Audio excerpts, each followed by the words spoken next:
Pension ആരോപണത്തിൽ നിയമ നടപടിയുമായി പി.കെ. ശ്രീമതി അതിശക്തമായി രംഗത്ത്. മരിച്ചുപോയ മുൻ എം.എൽ.എയുടെ ഭാര്യ ചമഞ്ഞ് പെൻഷൻ കൈപ്പറ്റുന്നുവെന്ന വ്യാജ വാർത്ത ചെയ്തവർക്ക് മാപ്പില്ലെന്നും മാനനഷ്ട കേസ് നൽകുമെന്നും CPM കേന്ദ്ര കമ്മിറ്റി അംഗം പി.കെ. ശ്രീമതി.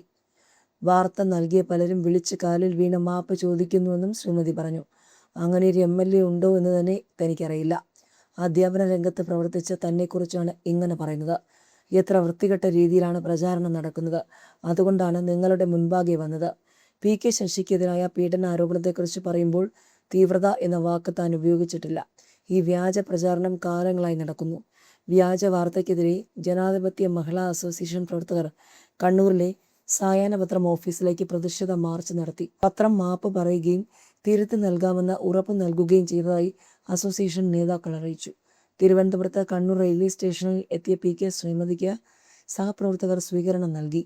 പി.കെ. ശ്രീമതി നൽകിയ പരാതിയിൽ കർശന നടപടി സ്വീകരിക്കണമെന്ന നിർദ്ദേശത്തോടെ മുഖ്യമന്ത്രി വി.ഡി. സതീശൻ ആഭ്യന്തര വകുപ്പിന് കൈമാറി.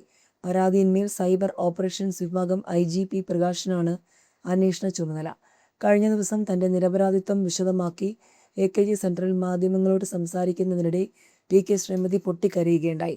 തുടർന്ന് തന്റെ അമ്മയുടെ പേരും പി.കെ. ശ്രീമതി എന്നാണെന്നും 2020 മരിക്കും വരെ അച്ഛൻ്റെ പെൻഷൻ വാങ്ങിയിരുന്നുവെന്നും കുന്നംകുളം മുൻ എം.എൽ.എ PR കൃഷ്ണന്റെ മകൻ അജിത്ത് വെളിപ്പെടുത്തിയിരുന്നു.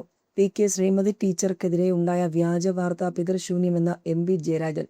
സ്ത്രീകളുടെ അന്തസ്സ് ഉയർത്തിപ്പിടിക്കുന്ന സർക്കാരാണ് UDF സർക്കാരെങ്കിൽ അടിയന്തരമായി കേസെടുക്കണമെന്നും MP ജയരാജൻ പറഞ്ഞു. സ്വന്തം ഭർത്താവിൻ്റെ പേര് മാറ്റി ഒരു സ്ത്രീയെ അപമാനിക്കുന്ന വിധത്തിലാണ് ചില മാധ്യമങ്ങളടക്കമുള്ളവരുടെ വാർത്താ നിർമ്മിതി. തിരുത്തിയാലും പൊറുക്കാൻ കഴിയാത്ത പ്രവൃത്തിയാണിതെന്നും വാർത്താ സമ്മേളനത്തിൽ ജയരാജൻ പറഞ്ഞു. ഒരു സ്ത്രീയുടെ സ്ത്രീത്വത്തെ അന്തസ്സിനെ അപമാനിക്കുന്ന വാർത്ത കൊടുത്തവർക്കെതിരെ IT നിയമപ്രകാരം പോലീസിന് കേസെടുക്കാൻ കഴിയും. സ്ത്രീകളുടെ അന്തസ്സ് ഉയർത്തിപ്പിടിക്കുന്ന സർക്കാരാണ് UDF സർക്കാരെങ്കിൽ അടിയന്തരമായി കേസെടുക്കണമെന്നും MP ജയരാജൻ ആവശ്യപ്പെട്ടു. ഒരിക്കലും ചെയ്യാൻ പാടില്ലാത്ത കാര്യമാണെന്നും പ്രത്യേകിച്ച് ഒരു സ്ത്രീയെ അപമാനിക്കുന്ന വിധത്തിലാണ് ആ വാർത്തയെന്നും അദ്ദേഹം കൂട്ടിച്ചേർത്തു. ഏതൊരു സ്ത്രീക്കും അന്തസ്സുണ്ട്. അതിനെയാണ് ചില മാധ്യമങ്ങളും ചില ഓൺലൈൻ മാധ്യമങ്ങളും ചില പത്രങ്ങളും അപമാനിച്ചത്. PR കൃഷ്ണൻ 2ാം കേരള നിയമസഭയിൽ MLA ആയിരുന്നു. അദ്ദേഹത്തിൻ്റെ ഭാര്യ പി.കെ. ശ്രീമതി പെൻഷൻ വാങ്ങി. എന്നാൽ അത് മുൻമന്ത്രി പി.കെ. ശ്രീമതിയാണെന്ന വ്യാജ വാർത്ത നൽകിയത് ഒരിക്കലും അംഗീകരിക്കാൻ കഴിയില്ല. ഒരു വ്യക്തിയെക്കുറിച്ച് വാർത്ത നൽകണമെങ്കിൽ അവരോട് നിജസ്ഥിതി അറിയാനുള്ള മര്യാദ കാട്ടണം. ആ മര്യാദ കാട്ടിയിരുന്നെങ്കിൽ ഈ ദാമോദരൻ മാസ്റ്ററുടെ ഭാര്യയായ പി.കെ. ശ്രീമതി ടീച്ചർ PR കൃഷ്ണന്റെ ഭാര്യയാകുമായിരുന്നില്ലെന്നും അദ്ദേഹം പറഞ്ഞു.